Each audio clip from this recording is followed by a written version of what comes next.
За сайн байцгаана үзэгчдээ. Өнөөдрийн FaceTime дугаартаа та бүхэн тавтай морил. Манай FaceTime 6 дахь дугаар. Би ингээд 10 ч хүрээгүй гэж дугаарынхаа тоог алдаад байгаа. 20 авчаар яах юм ба мэдэхгүй байна.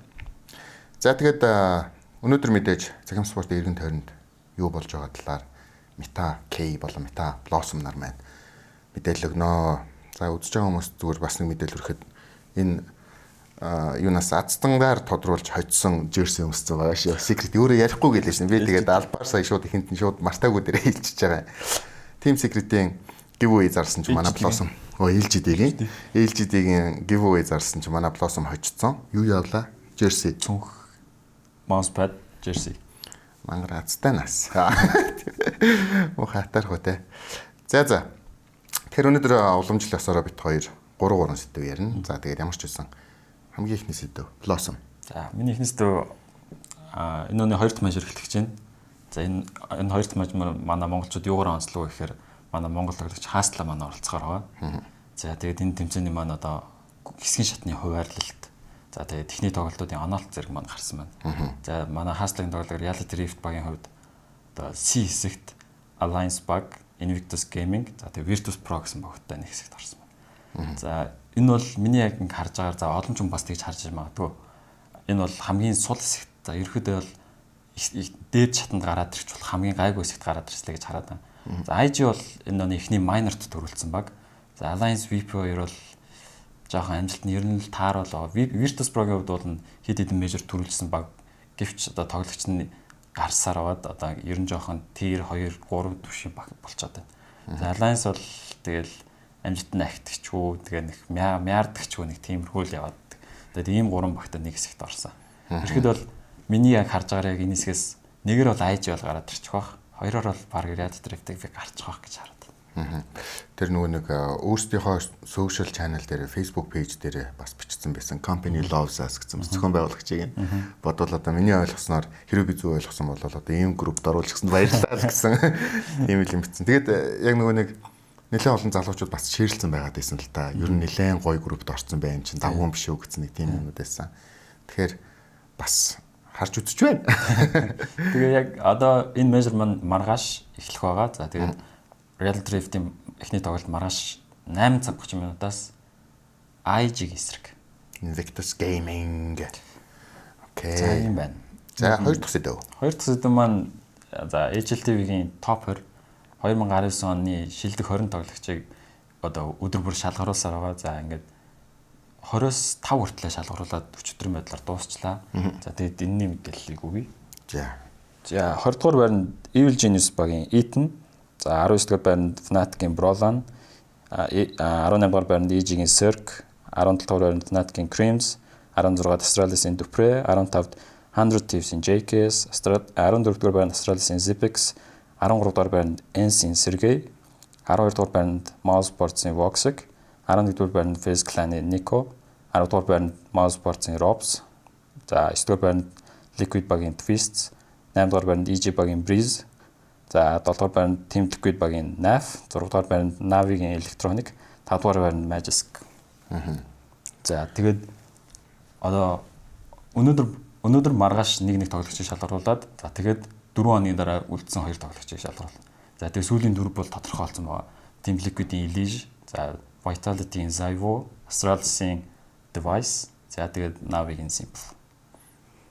Энэ дөрвийг бол өмнө жилүүд бол ингэж сүүлийн 4 бол ерөөсөө зарлахгүй байсан тийм. Яг ингэ нэгээр нь ингээл нэг ухраах маягаар тийм. Дээшлэх маягаар ихэд зарлаад яваад байдаг гэсэн бол одоо үлдсэн 4 нөгөө нэг онцгой хөвөрөө үлдээдэг байсан. Одоо шууд 4 хэм байна гэдгийг мэдээлчингүүтээ энэ хүмүүс зүгээр ямар дараалалаар орох уу гэдгийг л мэдээлж байна. Миний хувьд бол яг энэ чагсаалтанд бол Clave-ийг маш их хүлээжсэн. Энэ оны 2 межер төрүүлсэн. Тэгээд багийнхаа IG тэгээд тоглолтууд бол бүр айгүй сайн буудалдаг үзүүлээд нөгөө IG-лүүд нэг хүн алдгүй малдгүй гэж яриад тэрийг бол бүр шал бүр эвдсэн тоглолтыг үзүүлжсэн. Clave байхгүй би бол айгүй гайхаж байгаа. HLTV-ийн топ 2 талбар. Яг нөгөө нэг тоглогчдыг чансаагаар нь одоо ингээд үнэлж байгаа дээр би бас нэг мэдээлэл нөгөө Score eSport гэж ерөнхийдөө нэг юм YouTube channel байдаг. Тэднийхэн ер нь яг одоо нөгөө Цахим спортын холбогдлолтой бас нэг өөрсдийн нэг юм award буюу шагнал гардуулах юм ёслолыг хийсэн. Тэгээд тэрэн дээр тэгсэн чинь CS:GO-ийн одоо нэг хамгийн руки шилдэг руки тоглогч гэж ярих юм уу. Тэгээ 19 оны шилдэг руки тоглогчоор Зайву тодорхойлсон байсан. Тэгээ яа харахгүй зүгээр нөгөө тэр хүмүүсийн ярьж байгаагаар бол яа харахгүй 2019 онд бол Зайву бол өстой яг нөгөө хөв хүний перформанс талаасаа бол үнэхээр шилдэг нь байж чадсан гэсэн тийм зүйлийг бол оруулсан байсан.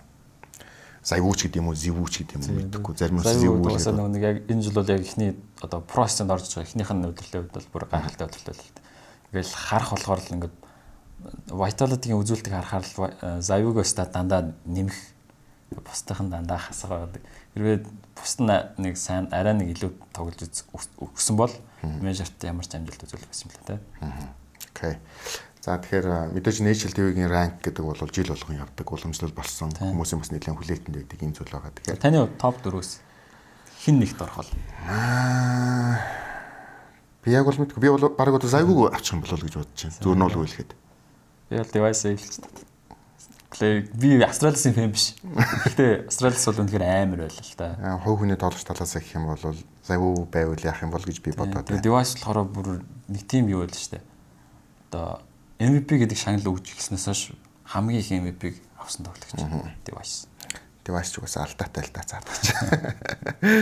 Окей. За манай хоёр дахь сэдв маань HLTV-гийн топер. Мэдээж хүн болгон бол HLTV-ээр орол мэдээлэл харчиж байгаа тийм. Activate 20 зүгээс илүү нөгөө brief буюу богино хэлбэрээр нь та бүхэнд хүргэлээ. За миний сэдв эхэлж байна. Миний сэдв болохоор за бид нар бас ерөнхийдөө нөгөө e-спортын төрөл дээр энэ сэдв, энэ тоглоомын төрлийг нэх дуртаад байдаггүй. Энэ бол Overwatch, Blizzard-ийн зүгээс гаргадаг ийм тоглоом. За Overwatch League гэж OWL гэж одоо short хэлбэрээр хэлдэг. Энэ лигийг сүүлийн үед бол уналтанд ороод байна гэсэн нэлээд зурхал гараад байна л да. Бид хоёр ч гэсэн өмнө ерөнхийдөө бол мэдээлэл цуглуулж яхад Overwatch is dying.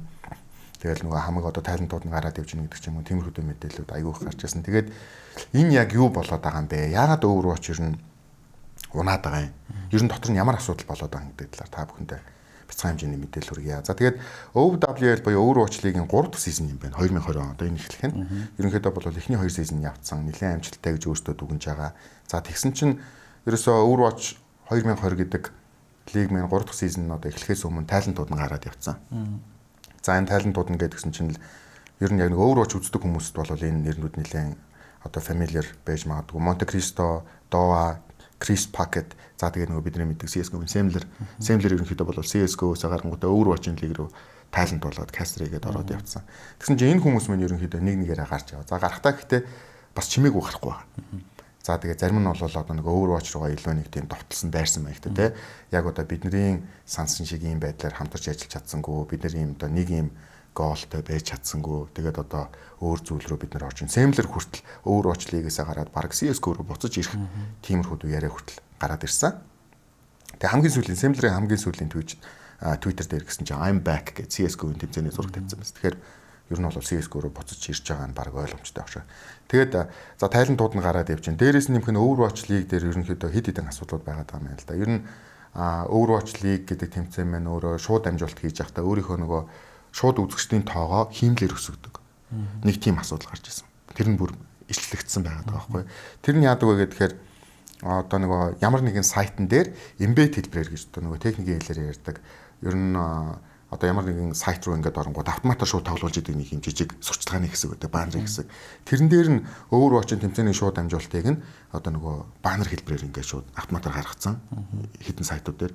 Магадгүй одоо чинь Icon CGM гэдэг сайт руу ороод тухайн тэр сайтыг үзэж байгаа хэдэн зуун хүн дотор Overwatch-ын баннер нь явж байгаа юм бол тэр хүмүүс Overwatch-ыг үзэгчээр нь давхар ингээд бүртгэдэд явж байдаг. Тэгээд тэр мэдээлэл дээр худлаа суурлаад өөрсдийнхөө нөгөө одоо бид нэр хэдэн 100 мянга хэдэн сая ч үт юм уу тиймэрхүү үзэлттэй байсан гэдэг тийм мэдээллийг эсрэгээр өгчээсэн гэдэг. За тэгээд бас одоо нөгөө тоглогчных нь ер нь нөгөө нэг аялах тэр нэг скежюл нь нэлээд байд юм байна л да. Солонгос руу явж тоглодог. За Америкт очиж тоглодог гэдэг чинь Америкийн бүсдээр тоглодог. Тэгээ энэ асуудлууд ерөнхийдөө бас тоглогч нарт нэлээд хүндрэлтэй дарамттай болоод ирсэн байна. Тэгээд ерөнхийдөө нөгөө про тоглогч нар байдаг. Effect, Asher, Dafran, Pine гэдэг энэ тоглогч нар ер нь бол бас Overwatch-д нэлээд алдартай тоглогч нар эднэр болоод ирсэн Overwatch-осоо. За бид нар одоо Overwatch-ын зарим нь бүр мөсөн боллоо гэж хэлсэн болвол зарим нь одоо хугацааны завсарлага авлаа. Зарим нь бүр стример болоод яваад гисэн байх жишээ. Тэгээд нөгөө тайлантууд нь гараад явцсан, про тоглогч нь гараад явцсан. Тэнгүүд нөгөө үздэг хүмүүс нь Overwatch League дээр юу болоод байна гэдээ нэлээд юм шууган дараад ирж байгаа юм л да. 2020 оноос эхлүүлээд Overwatch лигийнхан арай одоо нөгөө лигээ аварч үлдэхийн тулд юу хийж ин гэхээр home and away гэдэг нэг тийм тоглоомын төрөл нэг тийм систем гаргаж ирж байгаа юм байна. За миний ойлгосноор бол одоо баг NBA шиг те одоо нөгөө эзэн баг зочин баг гэж ярьдаг шүү дээ. Яг тэгж нөгөө бие биенийхээ хотод очиж бие биенийхээ яг хөгжөөнд дэмжигтэй нь очиж тулж тоглодог тим систем рүү орж байгаа. Энэ бас нэлээд одоо авралыг гаргаж ирэх юм болов уу гэж ярьж байгаа юм байна. Тэгээд Overwatch лигийн vice president нь болохоор яг нөгөө энэ баахан тайлантууд гараад явдаг дээр ямар тайлбар хэлсэн гэхээр энэ тайлантууд өөртөө гарч яваагүй маа. Бид нэр энэ хүмүүсийг ерөнхийдөө болов одоо болиулсан юм аа.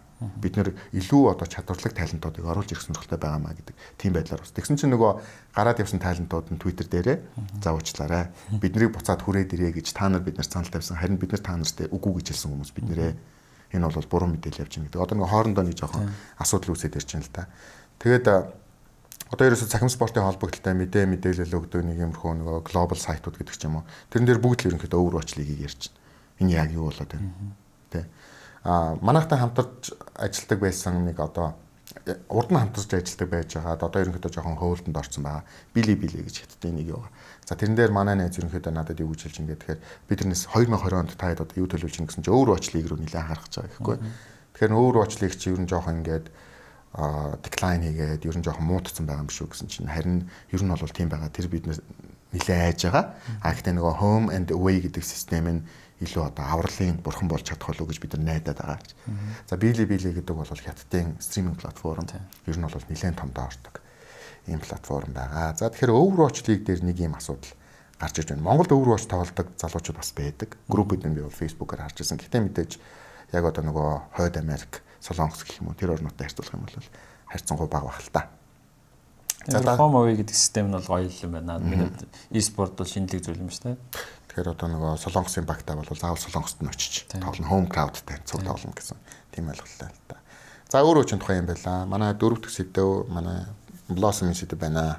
За энэ сэдвэрээ жоохон хуучны одоо хуучирсан сэдвийн талаар ярих чинь 2016 онд Team Secret багт нэг асуудал гарсан. Тэр нь юу болсон бэ гэхээр одоо тухайн үед багийн carry барил дээр тоглож ирсэн. Eternal Envy энэ асуудлыг хүндсэн. За юу болсон бэ гэхээр багийн ахлагч Papi одоо маш их харилцааны асуудалтай. За тэгээд шагналын сан орж ирж байгаа мөнгө өдрөөс өөрөө хийддэг.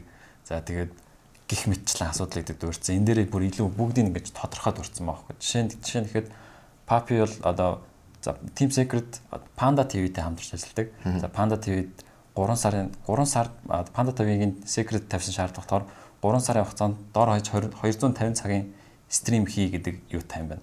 За тэгээд багийн бүх тоглогч нийлээд 250 цагийн стрим хийх ёстой. Гэвч одоо Papi тэр хугацаанд ердөө 12 цагийн стрим хийсэн.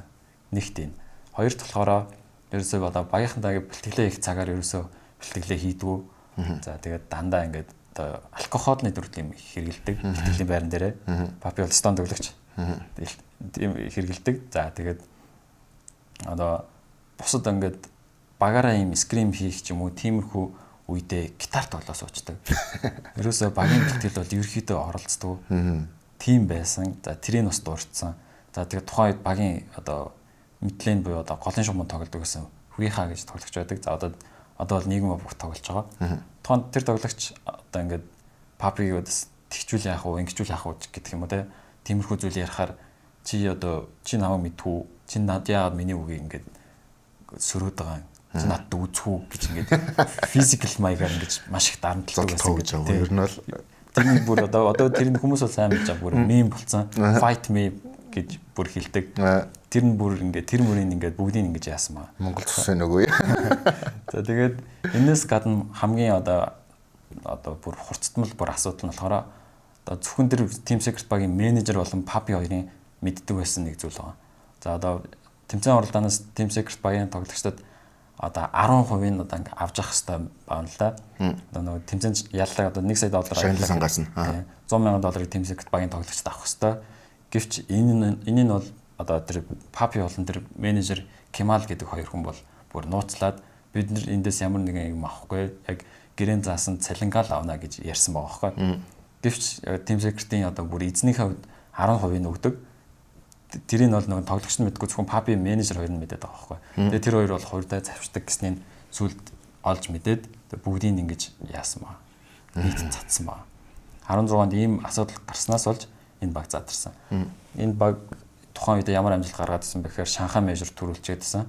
Тэгээд тухайн үед чинь 4 мейжор болдог байсан. Тийм 4-ийн нэгдэн төрүүлчихэдсэн. Ерөнхийдөө бол маш их өндөр амжилт үзүүлэх боломжтой байсан баг боловч тэгээд одоо багийнхаа ахлагчийн одоо жоохон харилцааны хувьд ч юм уу тэгээд жоохон хувиа болсон асуудлаас болж энэ баг тарсан байд. Тэгээд одоо яг яагаад энийг одоо ингэж хуучин яриа ингэж нөхчийн ярьж ийнэ гэхээр саяхан нэг асуудал гарлаа. За одоо хүмүүсийн сайн мэддэг team NV гэж баг байдаг. За хуучнаар бол NVS. Тэгээд энэ багт нэг асуудал гарсан. Багийн тоглогч Fagli гарсан. За тэгээд гарахтаа маш их зүйлийг тайлбарлаж бичсэн. Яагаад би энэ NV-гээс гарав? Ер нь NV дотор юу болдгоо гэдгийг маш сайн тайлбарлаж бичсэн. За тэгээд эндээ юу гэсэн байсан бэ гэхээр одоо NV бол одоо зөвхөн нефтийг л яг ингэж тоглогч гэж хардаг.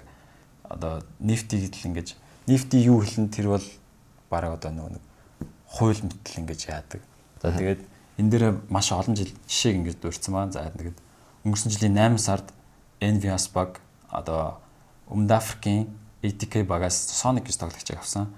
За тэгээд үгүй 8 сард биш. Авсан. Тэгээд 8 сард тэр тоглогч нь гарахаар болсон.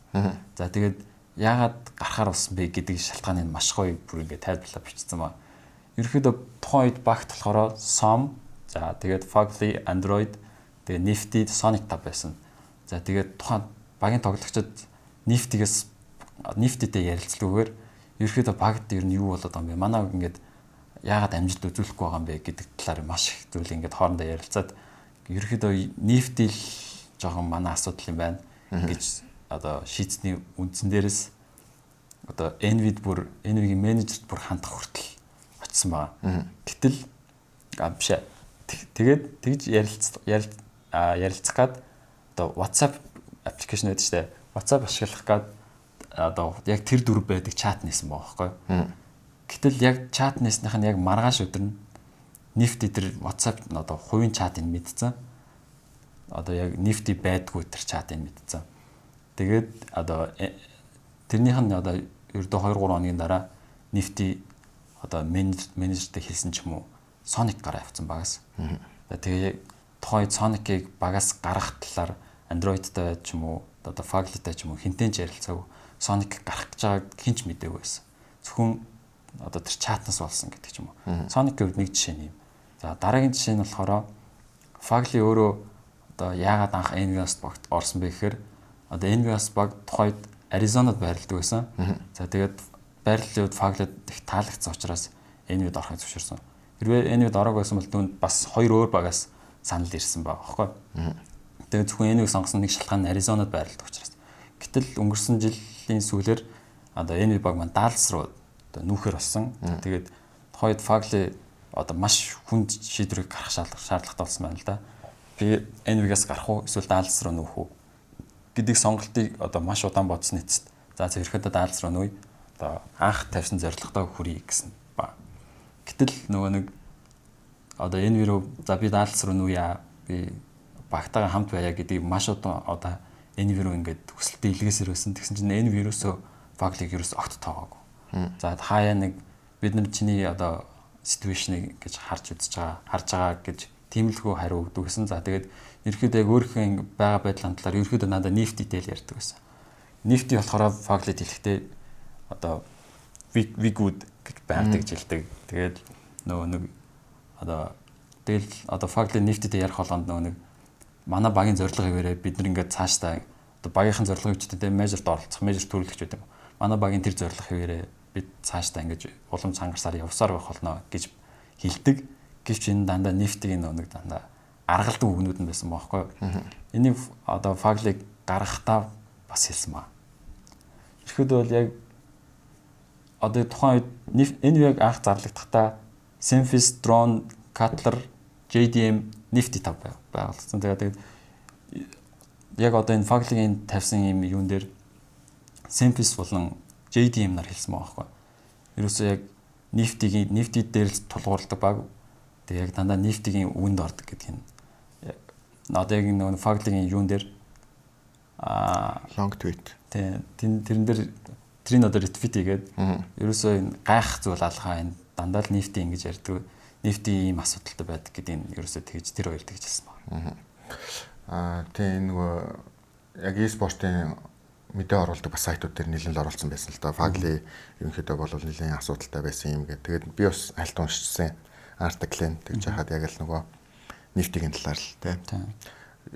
Ерөөсөө яг багийн одоо баг бусад тоглогч нартай харьцуулах юм бол нэлээд өндөр үүрэг оройлыг өөртөнд байдаг, нэлээд өндөр павер байдаг.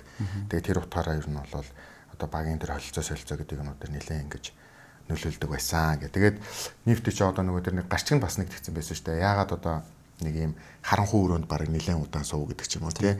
Өөрөө ямар ч тийм одоо тодорхой бус шалтгаанаар ингээд нэг бенч дээр эсвэл нэг inactive roster ч үлээ нэг тийм сонин статуст өөрт нь өгцөн. Тэгээд ерөнхийдөө бол ингээд бенчлээ суулгацсан. Тэгээд яг одоо ирээдүйн зорилго нь юу болж байгаа нь ерөөсөө юу ч мэдэгдэхгүй нэг тийм байсаар байгаа. Тэгээд эцсийн эцэд ийм ситуацид хүрлээ гэдэг байдлаар бас Фагли нэлээд тийм dark талыг нь харуулсан твит хийсэн байсан. Фаглигийн нөгөө нэг твит лонгер дээр байсан одоо энэ статус дээр нь нефти трийг ретвит хийгээд хэлсэн байгаа.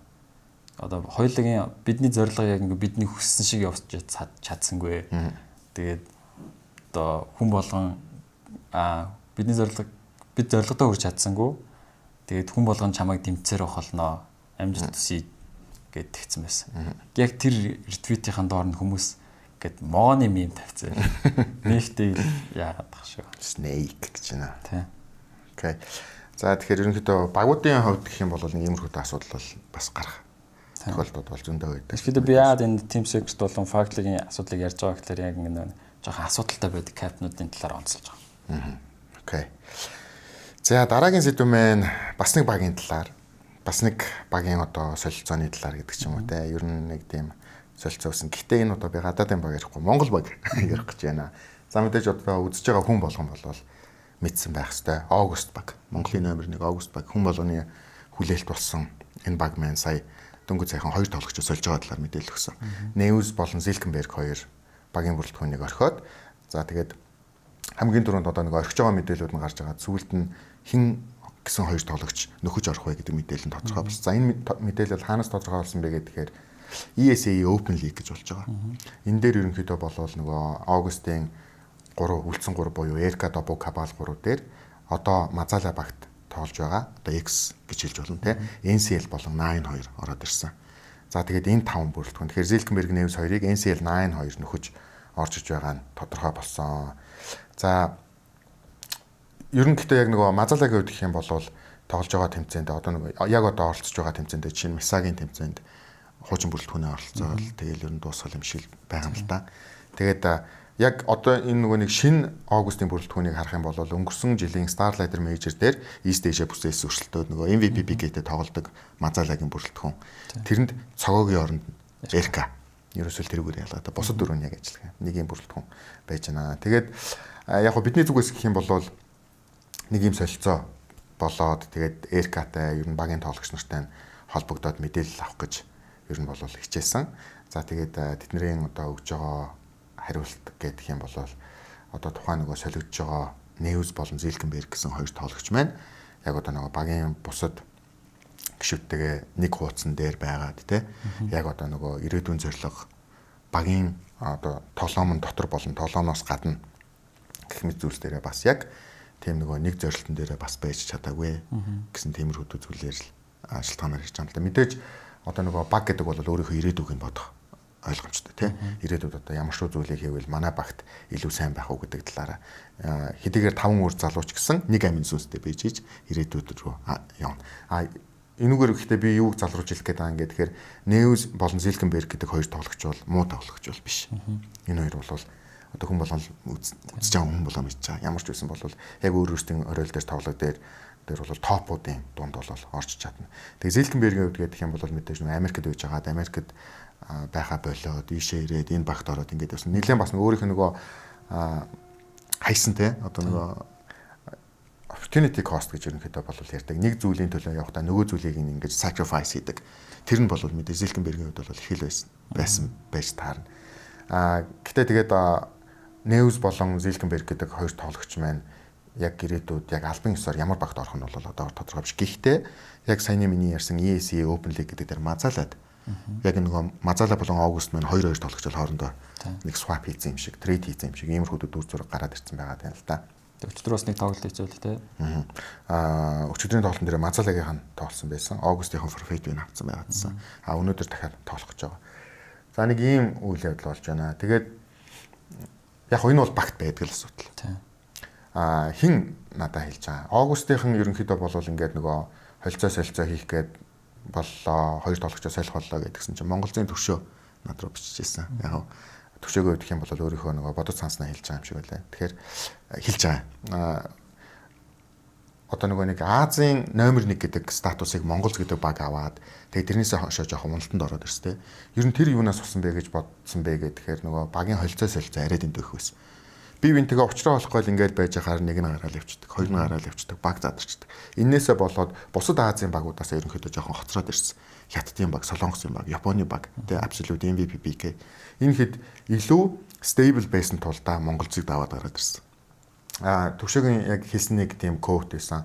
Хэлж байгаа нь яг тийм би ихтэй нөгөө нарийн тоог нь санахгүй байна. Бусад Азийн яг Монголын тухайн үеийн яг нөгөө ижил төвшөнд өрсөлдөжсэн багууд нь яг нэг одоо жишээ нь тайм лапс гаргаад 3 сар 6 сар гэдэг ч юм уу те. За 6 сарын хугацаанд гэхэд тэр баг нь баг 3хан тоглогчийг солисон байлаа гэхэд Монголын үед гэсэн чинь 18 удаа солилцоо хийсэн. 10 гаруй удаа солилцоо хийсэн байсан гэж байгаа байхгүй. Тэгэхээр ерөнхийдөө нэлээд олон удаа хүн солисон. Тэгээд нэлээд докторгүй байсан. Энэ бас илүү одоо тэдний уналтанд хүрэхэд жоохон нөлөөлсөн болов гэсэн тийм зүйлийг хэлжсэн. Тэгээд төвшөө бол нэг Аугустынхан одоо ингээ хүнээс солих гэдэг дээр яг энэ үндсэн 5 бүрэлдэхүүн дээр анхны сонгосон 5 бүрэлдэхүүнээр дахиад жоохон удаан байсан бол ямар байсан бол доо гэсэн өөрийнхөө саналыг бас оруулж байсан.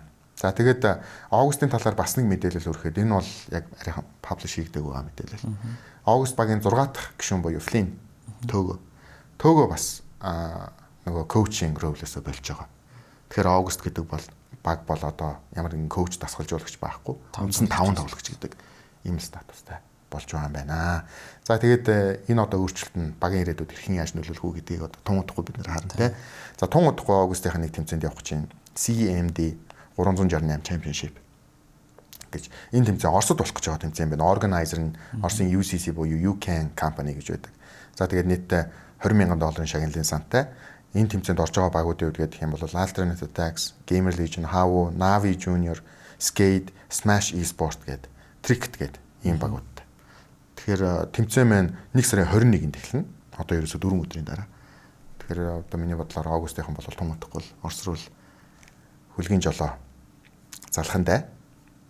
За тэгээд мэдээж одоо Road to Major гэдэг энэ дримтэйгээ хിവэр хэрхэн яаж өөрчлөлт нь хэрхэн яаж нөлөөлөх вэ гэдгийг л тонгодох байдал харцгаая да.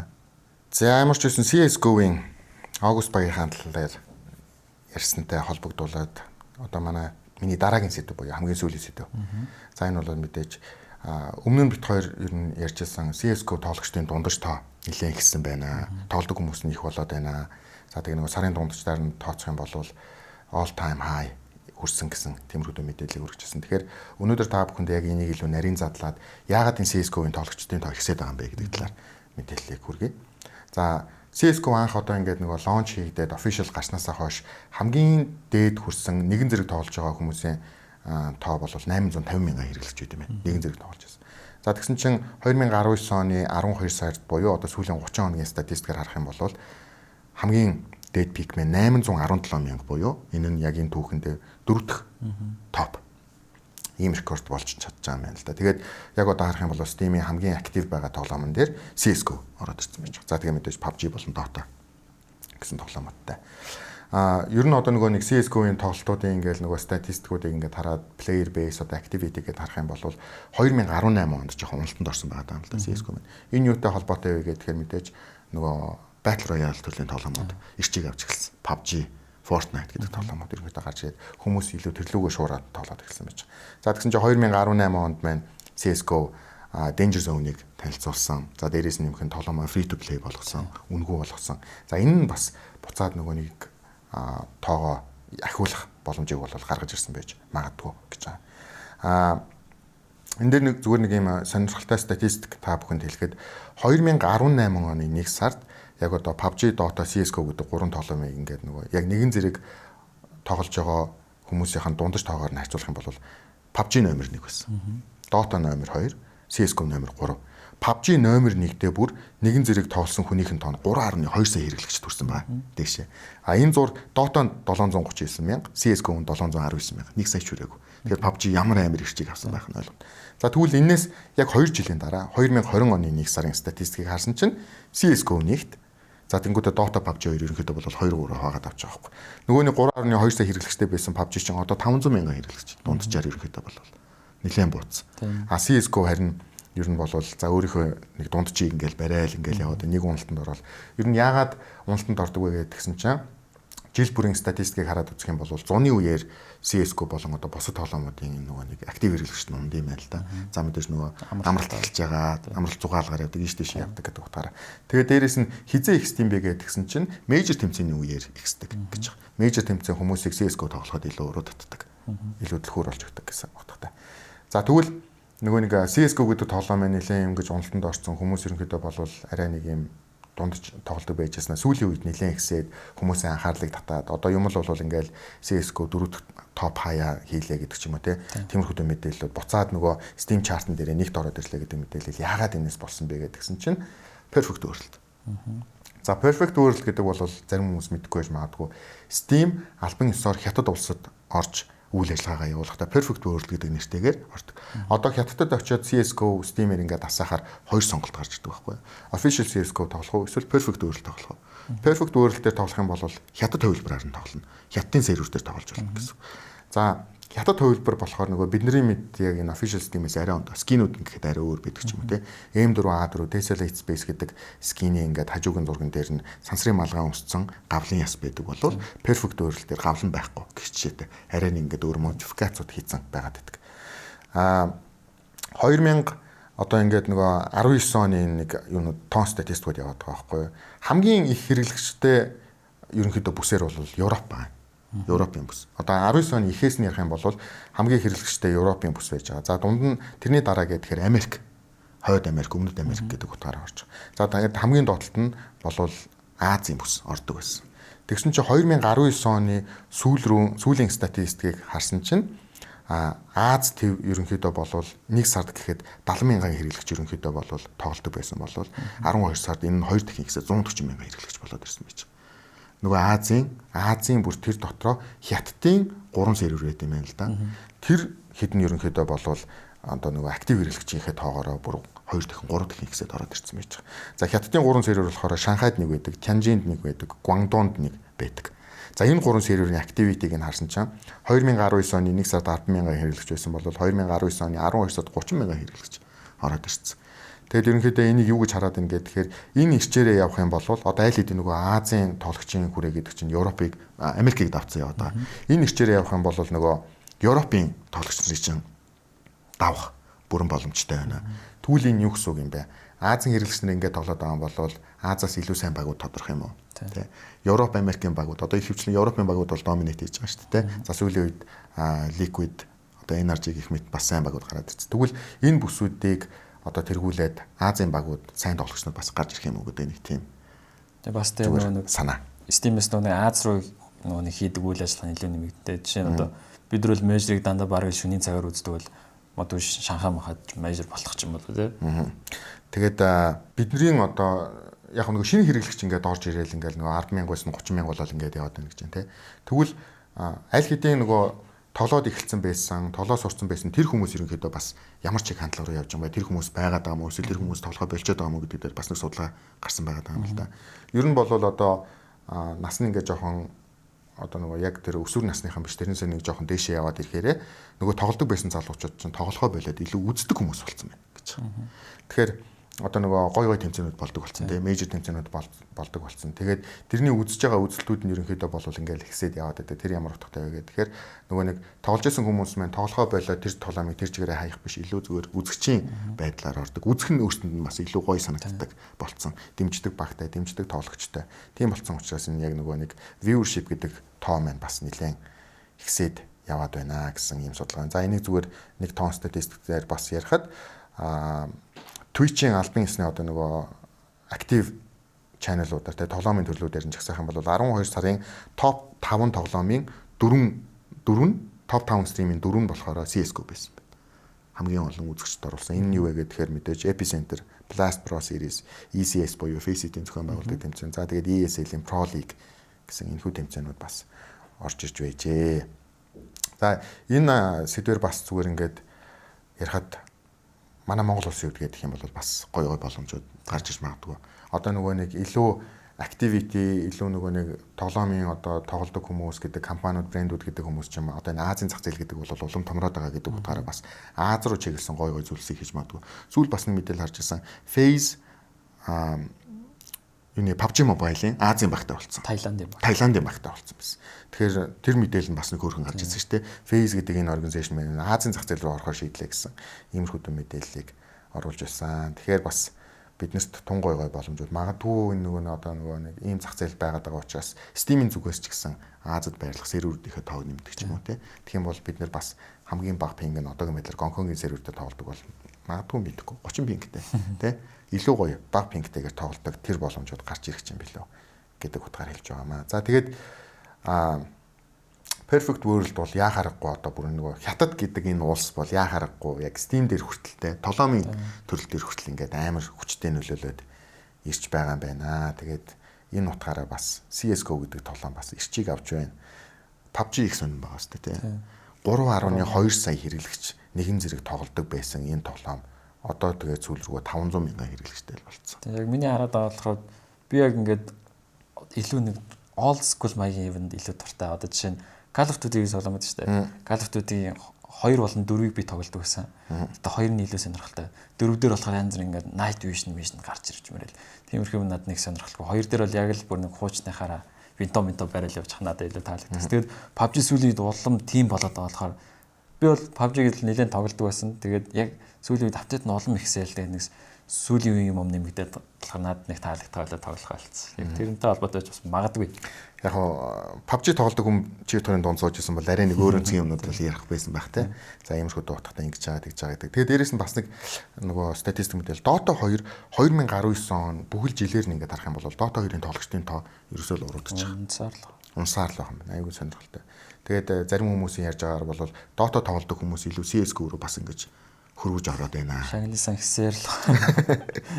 Тэгээд би нэг юм харсан. Dota-гийн шанглисан яг юу нөлөөлөд нэхэр тэр одоо арабчууд Dota-г маш их тоглолт юм байна. Тэгээд одоо яг Battle Pass гарах үеэр арабчууд нөгөө нэг левелийг маш их худалдаж авдаг. Левел нь бараг 100000 болцсон явж. Тиймэрхүү арабчууд маш их байдаг. Тэрнтэй бас хамаатай. За тэгээд ямар ч байсан сүүлийн үеийн статистик том мэдээлэл гих мэт зүйлсээс та бүхэн төрөглөө сонирхолтой байсан байх гэж бодож байна. За ингээд өнөөдрийн ярих сэдв ямар ч байсан дуусч байна. Тэгээд мэдээж дахин сануулж хэлэхэд та бүхэн маань одоо яг ямар сэдвийн талаар, юуны талаар илүүдэл хэрэггүй мэдээлэл авмаар байна гэдгээ чөлөөтэй бас комент хэсэг дээр бичээд үлдээгээрэй. За тэгээд сүүлд нэлдэг таалагдсан бол лайк, бидний дэмжиж байвал subscribe хийгээрэй. Та бүхэндээ FaceTime дугаарыг хүргэсэн Meta K болон Meta Blossom байлаа. Дараагийн дугаараар уулзлаа. Түр баяртай.